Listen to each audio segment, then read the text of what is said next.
Hey, Tassus today, your pushback channel, and thank you for joining this audio live stream. Please listen to this presentation as you would a radio broadcast. In this essay, I'd like to talk about the issue of so-called trans rights, trans surgery, the issuing of hormone blockers, and everything sort of around the where an individual or a minor, in many cases, someone under the age of 18, can consent to privately and secretly consent to changing their gender without the parents knowing. Now, these are people who've got no legal right to drive a car, they have no legal right to consume alcohol, they can't vote, they can't do anything, but they somehow supposed to have the right to transition to another gender. That in itself seems to be rather, if they have that right and they can consent to that secretly without the knowledge of their parents, why can't they do all the other things? Why can't they drive a car at 12 years old? Why can't they vote at 12 years old? And if they commit a crime, why don't they go to an adult prison at 12 years old? So you could ask a whole lot of questions there that come back to two-tier justice and all that if you're a so-called vulnerable social group, that the same rules don't apply to you that apply to others.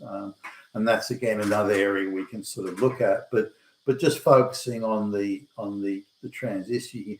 Now, I've looked at a few cases as they work through this is in the US, the state level courts and superior courts and upper courts in the state, and it's now in front of the US High Court or the US Supreme Court, SCOTUS, and arguments are being heard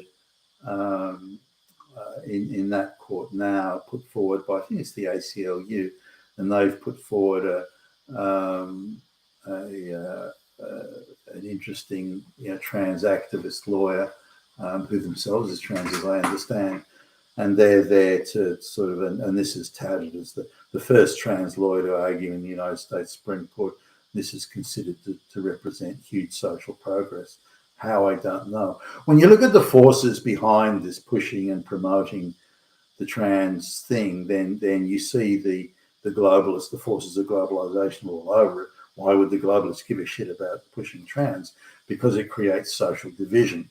And this is what the globalists want. This is how they divide an otherwise cohesive, confident white society by introducing, gender conflict, sexuality conflict, race conflict. This is their copybook. This is their go-to to create social division and to soften up Western societies for the globalist project that they're in the process of, without the consent of the people, that they're in the process of putting in place. Now, these so-called vulnerable groups have been coaxed into believing that anything other than how things are done, anything else is better than what we have. Anything is better than what we have now. Has anyone thought through what that other anything is? Well, no, but they've been encouraged to believe that anything is better than what we have now, and therefore, the revolution, they can't wait for the revolution. So, but again, just returning to the it's interesting that whenever the gender activists, the trans activists, if they're on a TV talk show or something like that, they can just shout down anyone that disagrees. You're a Nazi, you're Hitler, you're a fascist. They can shout that down along those lines and just scream Nazi, Nazi, Nazi at them, but without having to justify or explain their position. Now, the position is shot through with ideological sort of delusional nonsense. Well, trans thing, it saves lives. It saves lives. A million trans people died just in the last 1 second. It's Armageddon out there. And they never, I've never seen an interview where an activist has been, where they've been required to back it up. Okay, so you're saying all these people died. Well, let's have a look at that. There doesn't seem to be an interviewer anywhere in the world that's prepared to ask the questions, which I find really strange. That just accept the claims are just accepted. And again, through globalist controlled news networks, the claims are just accepted as fact when clearly they're not.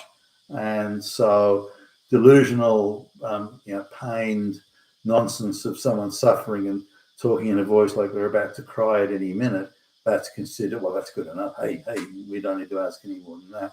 And as I'm looking at one transactivist, well, this was someone who was collecting money for trans causes in downtown Sydney a couple of years ago now. And this person wasn't trans, they were straight. They were a young college, a gender studies student type young woman. And I asked her, and I've heard this response before, how do you know that all these people are dying or committing suicide because they were denied, a trans option? How do you know that? And she said, well, we got this American agitator, professional agitator came around, and she told us it was the case. Then she started to cry. So it must be true because she cried. I mean, that's it. What more facts do you need? Gee whiz, that's the evidence bar. Some trans activist, delusional trans activist, just started crying in front of the crowd, and everyone go, oh, must be true. So, but looking at the arguments put forward in various courts and the questions where the trans activists have been unsuccessful in either overturning legislation they don't like or getting legislation imposed that they want, it comes down to the same sort of thing where, okay, you say that people commit suicide, if this is trans people, commit suicide if they don't get the trans operation or they can't get the puberty blockers or whatever, and that so you're saying the trans procedures save lives and therefore it must be socially virtuous because it saves lives. So how many people have committed suicide, based on your claim, because they were denied, as they call it, gender affirming care? Actually, and they don't have the numbers. So then they pivot to the next stage, which is, well, we didn't really mean people who committed suicide. What we really meant was people who've attempted suicide. Okay, well, what are those numbers? And so they're questioned on that. Show us the evidence of that. And you can see how unprepared they are for questions because they've always been able to scream Nazi, Nazi, Nazi at anybody who questions them, legitimate questions. They're the ones telling the lies. They're the ones who are delusional. So, you have to be able to back it up. And they cherry pick studies that are done by trans activists and gender studies, Jewish lesbians, all that sort of stuff. They focus on those. Any of the studies that don't agree with their findings, they just ignore. So it's hardly a balanced legal presentation. The lawyers they put forward to do these, I've listened to and looked at the submissions and the arguments, and I can't believe what I wouldn't put someone like it up front. They're relying so heavily on delusion and exaggeration, hysterical activist talking points. They've lost all semblance of reality. Everything is a delusional talking point. That they just invent a reality and then think that because it works on daytime talk shows, that it'll work in courts of law. Now, amongst the lower courts where there's activist judges, they can get away with it to some extent. But as they move further up the food chain, the legal food chain, it gets harder to do. Although I looked at the response of Justice Sotomayor in the US Supreme Court, and gee whiz, I wouldn't have her as a deputy assistant law clerk in a rural suburban legal aid centre, in my opinion. And she's so fucking dumb. But anyway, and she's on the Supreme Court. I mean, talk about, they don't have to pack the Supreme Court with 100 justices or anything like that. The globalists can just pack them with people like Sotomayor, and that would be it. They'd have neutralised the court, nuked it, neutralised it 100% just on putting people like that in there, which is why they're terrified of constitutional type judges getting into the court who will apply the law and the Constitution, because that's so opposite to how the globalists want to use the law. Anyway, coming back to the thing, so they say the amount of suicides, there's gazillions of them, and that's why gender affirming care, as they call it, is needed.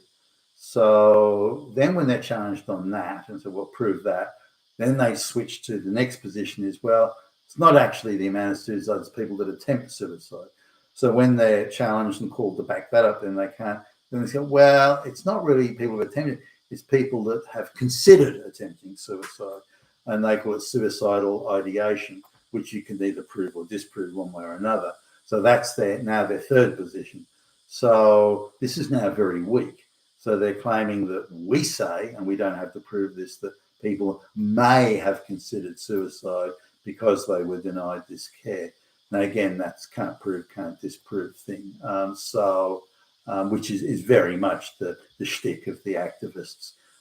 So now they've got no case. Effectively, the gravitas, if you like, the ballast of their cases has just disappeared now, and they've got no evidence or proof to say it's efficacious in any way for anybody. Now, maybe there are cases where it possibly is. I don't know, but the idea that a 12-year-old can huddle in a corner with activist teachers, activist social workers, and so on, and then decide to, I want to change my gender, and keep it from the parents and so on, and get the taxpayer to pay for it is monstrous, in my view, is monstrous, absolutely monstrous. Yet this is what they're wanting. So if somebody's of legal adult age, 18, and they want to do this, and they want to pay for it themselves, well, that's up to them. I think there should be a waiting period of a few years, but anyway, it's up to them. But the idea of a minor doing it at the taxpayer expense, kept secret from the parents, I think is monstrous. Again, in my view, and I'm just looking at the arguments that are being put forward in the Supreme Court of the United States now, how piss weak they are. I'd be surprised if they get the ACLU that's behind. I mean, why would the ACLU care one way or another? I mean, really, this is not something for them to get involved in, is it? So I would suspect they won't get very far with this case, but hey, who knows? I think the vote on it in the end will be along ideological lines. The leftist judges like Sotomayor voting in favour of the ACLU motion, and the constitutional sort of fact judges voting against it would be my take. But let's see what happens. You're in Tacitus today. You're a pushback channel. Thank you for listening.